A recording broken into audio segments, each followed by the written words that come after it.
Wait, hold on. Wow. Yeah. Could you imagine what filming with Tenny is like?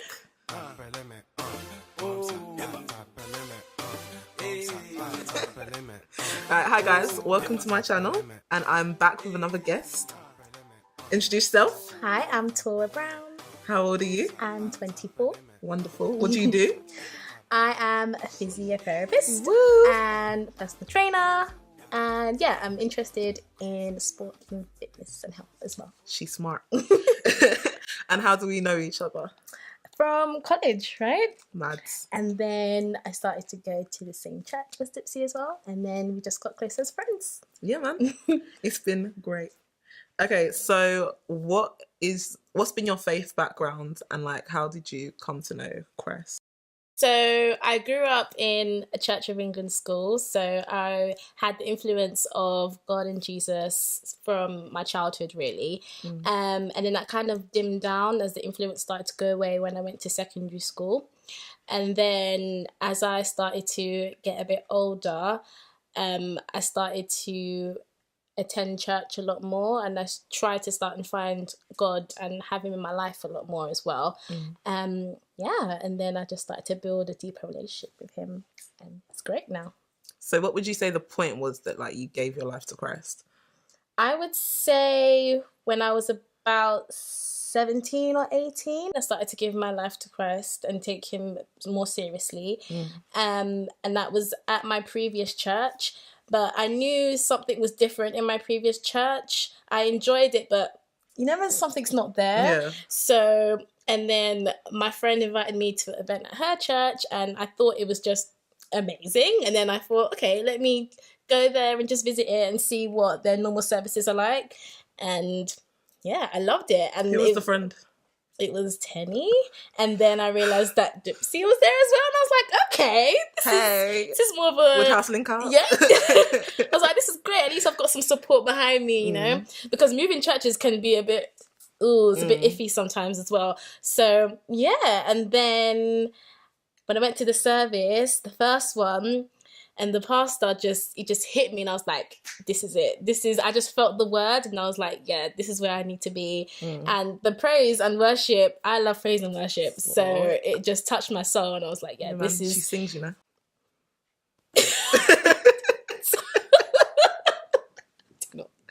I go to the gym, guys, that's it.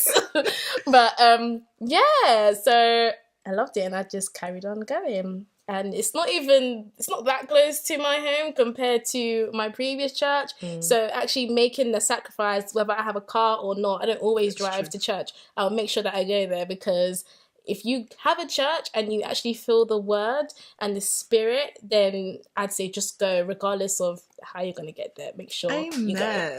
Amen. TFL is there. TFL is your friend. Unless you live in the sticks. Then Uber, innit?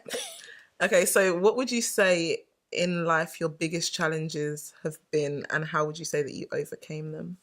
Oh, this is a tough one. Let me try and keep it brief. Okay, so my toughest challenge happened previously about a few months ago, actually. And I was dealing with depression, and I kept it to myself for a long time. And it was weird because I'm usually quite a bubbly person. So for me to go through such a dark season, it was really foreign to me. I didn't know what to do. I didn't even know how to explain it or say it like out loud to people. I'm a twin, and I couldn't even tell my twin sister. She's like my best friend. So it was very hard. And then one day I was in church, and there was a word, and it hit me, and it finally got me to kind of explain how I was feeling in terms of depression. It's really hard to just say, guys, I'm depressed. Like, it's not that easy to let people know. And from the minute I started to tell people, that's when people started to pray for me, try and help me out. And I'm not going to say as soon as I started to tell people it was easier. It definitely wasn't. But it was encouragement for me to stay in the word and just like dive myself in worship songs. That was like the key for me, like dive myself in worship songs, even when I didn't want to. Sometimes I didn't want to wake up, I didn't want to deal with the day, but I'll just go to my placement on the train and just sit there with worship, even when like I didn't feel like I wanted to. And it just kind of kept me through. And I just had to, whilst I was reading the Bible as well, just know that I'm going through this for a reason and things are going to get better. But I really had to go through that fire to come out the other side. So yeah, then another thing as well that got me through was praying a lot, and not just praying, oh God, I want this, I want to feel better. Like just actually having a relationship with him, telling him how I'm feeling, telling him my worries as well. You know, it always says cast your burdens on him and he'll take care of you. So that's what I done really. And I was being honest. I said, I'm feeling worried. I don't know if this is going to happen for me. Like, and ask him, like, are you there? Because he knows what I'm thinking. So I would ask him, like, are you there? Like, sometimes I would actually shout. If I was alone, I would shout. I would be like, I need you right now. Like, I don't feel you. And that was maybe like kind of upset as well. So that's because I was in that down place. I didn't feel him as much, and I really, really wanted to. So what got me through, long story short, is just keep myself in the word, worship, having friends and family that pray for you as well. And then by God's grace, came through on the other side. And now I guess I'm using it as an experience to try and help others as well who are going through the same thing. Nice. Yeah. Oh, Torah. I love that. I actually love that. Okay, so do you feel as though you know what your calling in life is? Do you feel as though you're walking on purpose? And if so, how did you like discover that was your calling?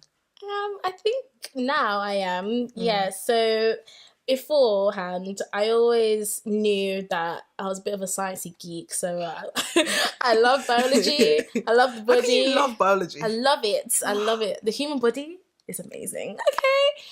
So I loved biology, sports. That's what got me into learning about physiotherapy as well. So I initially thought that my calling was to help people, because when I first found out that I wanted to be a physio, it was actually when I was helping a patient and she had a stroke and she stood up and took like 2 steps for the first time. And it was so emotional to me. I was like, this is what I want to do. This is my calling. I want to help people from their illnesses and their conditions. So I thought it was that, which it still is, because I still love it.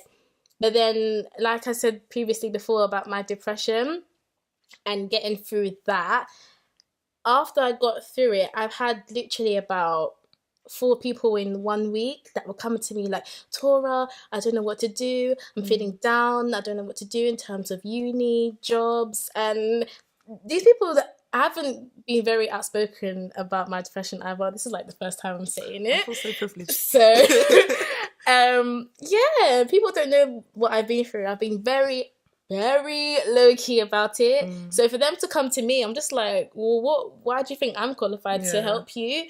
So, and the thing is, I don't know how I even got through it, but God. So I literally just tell them how I got through it, how I prayed, how I stayed in the word, and just my experience in general. And it somehow helps them or gives them hope. So I feel like my calling, apart from my career, is exhortation.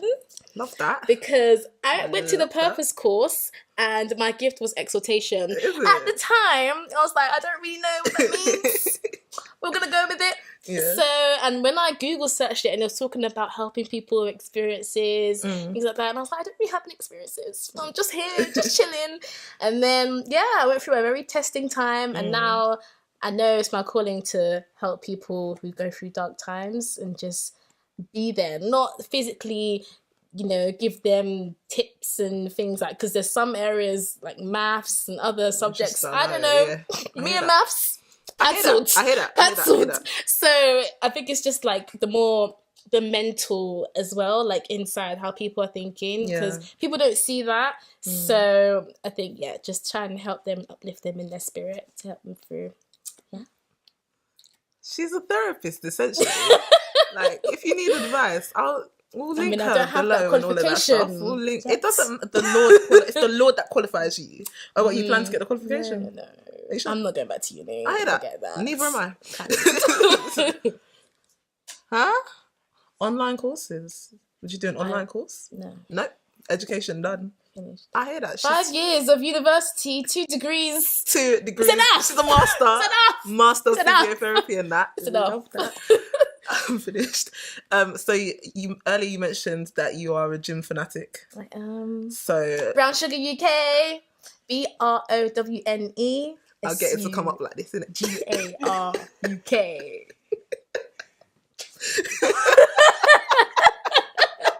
I hear that. Plug your life. How did you come about that, and what does that do for you? Oh, well, let me keep some brief as well. Okay, so my first degree was sports rehabilitation, and there I learned how to just do general gym stuff. So I learned how to squat, I learned how to use the weights properly without breaking your back, things like that. And then I insert a little video here. And then that's what got me into the gym to start off with. But even then, I didn't really I just basically went to the gym just to use stuff. And then as time went on, when I got my personal training certificate, things like that, Woo. That's when I realized, okay, I need to like start planning what I'm going to do in the gym and things like that. And let me tell you, gym life is a habit. And you have to build the habit. When you see all these gym freaks on Instagram and social media, things like that, they don't just out of nowhere, they love the gym. No, it takes a while for them to build it up. So that's what you have to do. And yeah, that's what happened really. I just started to continue to go to the gym. At first, I had a goal. I was going on holiday and I was like, yeah, I want a banging body. So yeah, and then it just started from there and I continued to go and I got results. So people were like, oh my gosh, what did you do in the gym? Blah, blah, blah. So I was like, me? Oh, you got this, girl. You can do this. So yeah, and then I just continued to go and I loved it. And then I thought, there's some people that actually don't know what they're doing, not in a rude way, but some people don't know how to use the gym, equipment, lift weights and things like that. And then on top of me studying physiotherapy as well, with the two combined, I realized like you can actually damage yourself for real. So I thought it would be quite cool to just put a few things out there on my Instagram just to help people, especially the ladies. I'm not forgetting you guys, but the ladies, the gym is very male dominated. So I've had a few women come to me and they're like, I'm not confident or I don't know what I'm doing, and things like that. And my gym has a ladies area. Not all gyms. Yeah. Oh, snap.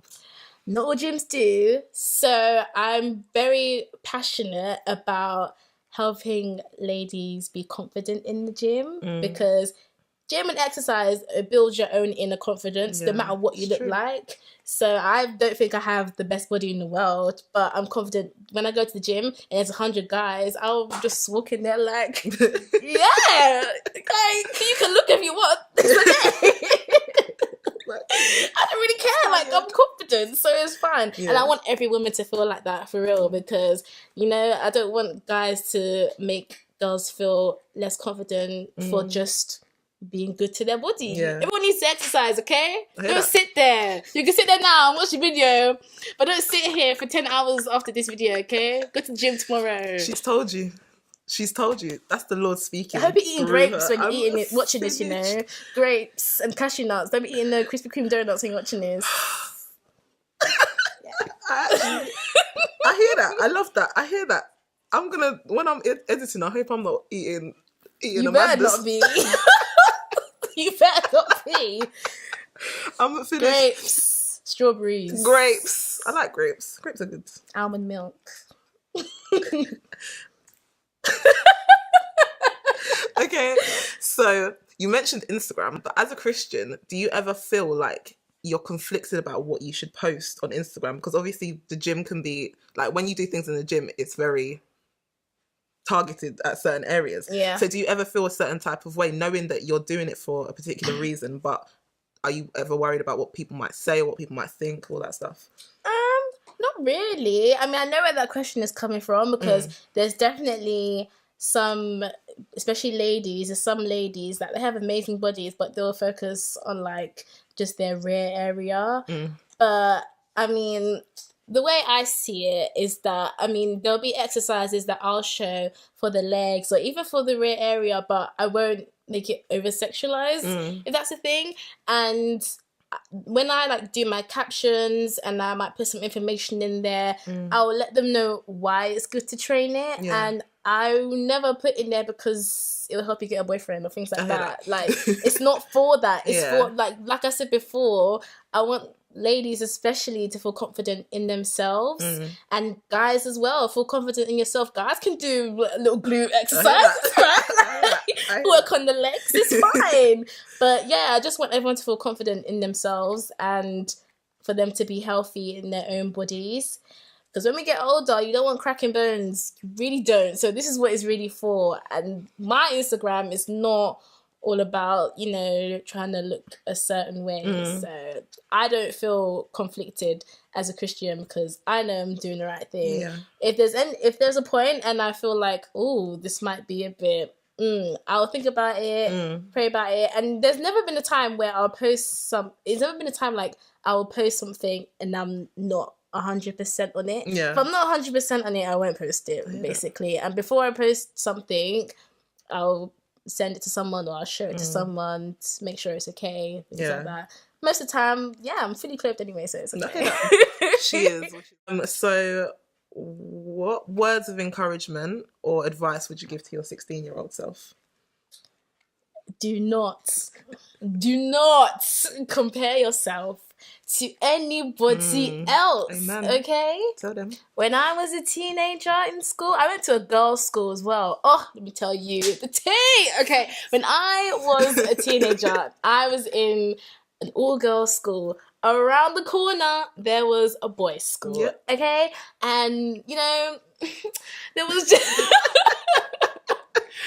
all the girls that were, you know, more developed than me. You know, they would get all the attention from the guys. And, especially as a black girl, a brown-skinned girl as well. Back in the day, not now, but back in the day, there was a thing where there'll be light-skinned guys that did not have any sort of attention for brown-skinned girls. And I'm not gonna lie, back then, it made me feel some type of way because it was just surrounded by me all the time. But now, me, I love my chocolate skin. Brown sugar, hello! My surname is Brown. It was my calling. So, but, yeah, like, you're beautiful. You are beautiful, young woman. You're beautiful. So just remember that. Don't compare yourself to anyone else. You're amazing. You know, build yourself up to who you see yourself that you want to be, yeah? When I was 15, I watched a film called Black Swan, and I saw it was a great film. Yeah. And I used to love dance back in the day. I saw a physiotherapist working on a dancer, and I was like, I want to be that. Here we are 9 years later, I'm now physio. So, and it didn't happen like that for me. It was tough. It's a tough journey for me. So don't compare yourself to anyone else. Be who you want to be and strive and trust that God will do it for you. Amen. Amen. Look at preacher. Look at that. Love this. Okay, and then finally, what would you say your favourite Bible verse or like passage of scripture is and why? Galatians chapter 5 verse 1. I'm to say it. Yeah, man. For freedom, Christ has set us free, and don't ever commit to a yoke of slavery. Hey!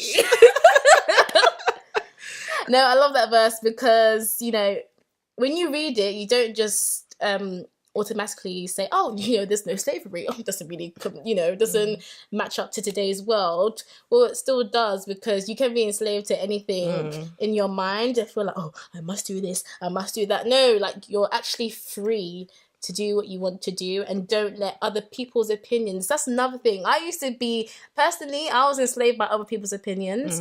I'd be like, oh, what would they think? What would they think?